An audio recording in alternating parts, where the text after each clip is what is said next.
बैठना तनी घुसुक के बैठना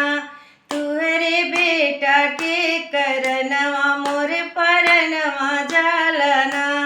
सासू हट के बैठना तनी घुसुक के बैठना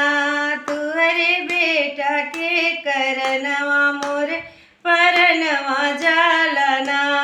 बहुअर धीरज रखना तनि सबुरवा करना हमरे बेटा के करना तू ललनवा पैबुना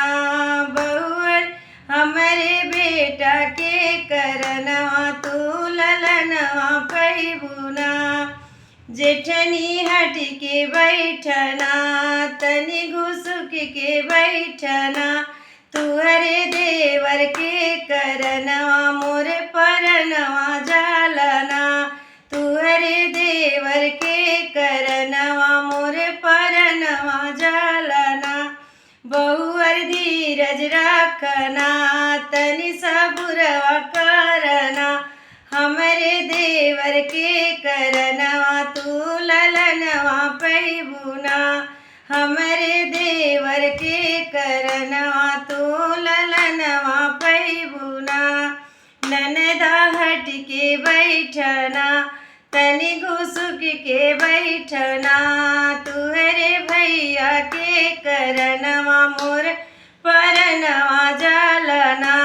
ननदा हट के बैठना तनि घुसुक के बैठना तुहरे भैया के करनवा मोर परनवा जालना भाभी धीरज रखना तनि सबुरवा करना हमरे भैया के करनवा तू ललनवा पैबुना हमरे भैया के करनवा तू ललनवा पैबुना।